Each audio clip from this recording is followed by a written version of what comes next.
Friends, welcome to Roni Styles. நீங்கள் பார்த்துட்ருக்கிறது நான் உடச்சி வச்சுருக்கேன் சம்பா கோதுமை ரவா. அது நான் வீட்டிலையே செஞ்சது. 2 பாக்கெட் ஃபுல்லாக இருக்குது. எனக்கு 2 மந்த்ஸாக கிடச்ச 10 கிலோ ரேஷன்லேருந்து வாங்கின கோதுமை. செம்ம சூப்பராக இருந்து. ரேஷன் கோதுமைன்னே சொல்ல முடியாது. நான் எப்போதுமே சம்மருக்கு இந்த கோதுமையை வேக வச்சு நல்லா உலர்த்தி எடுத்து ரவை ஆக்கி வச்சுருவேன். எனக்கு வின்டர் வர டெய்லி யூஸ் பண்ணால் கூட எனக்கு வின்டர் வர எனக்கு இருக்கும்.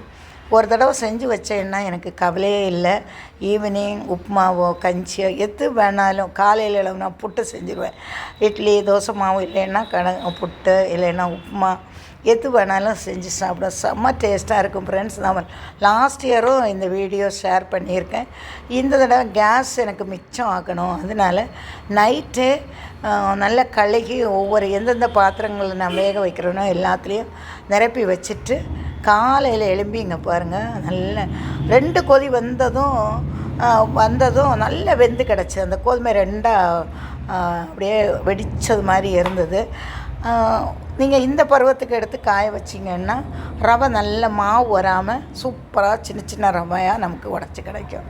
இப்போ நம்ம வெயில் ஆனதுனால ஒரு 3 டேஸ்லேயே நல்லா காஞ்சிரும். 2 டேஸ்லேயே காஞ்சிரும். இது நல்ல வெந்ததுனால 3 டேஸ் ஆகிடுச்சு எனக்கு காய வைக்க. அதை இங்கே பாருங்கள், எப்போதும் புறா கோதுமையை பார்த்தா சாப்பிட்றதுனால இது மாதிரி மூடி வைக்கணும். மூடி வச்சு நல்லா எனக்கு கல் மாதிரி காஞ்சி கிடச்சிச்சு. ஃப்ரெண்ட்ஸ், இதை எடுத்து நான் மிஷினில் கொடுத்து ரவை ஆக்கி வச்சேன்னா நமக்கு ரொம்ப நாளைக்கு இருக்கும்.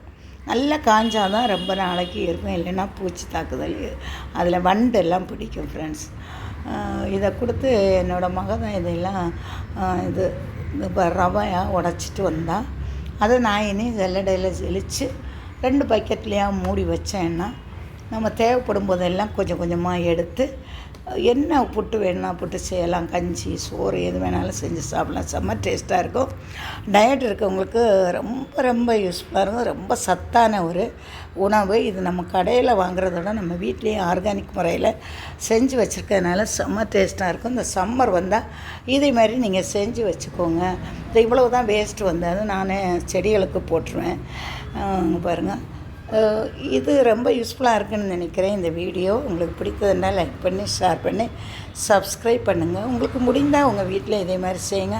நீங்கள் இவ்வளோ அதிகமாக செய்ய வேண்டிய தேவையில்லை. உங்களுக்கு எவ்வளோ தேவையோ ஒரு தடவை செஞ்சு பாருங்கள். செஞ்சு பார்த்துட்டு உங்கள் கமெண்ட்ஸ் சொல்லுங்கள். Thank you friends. God bless you.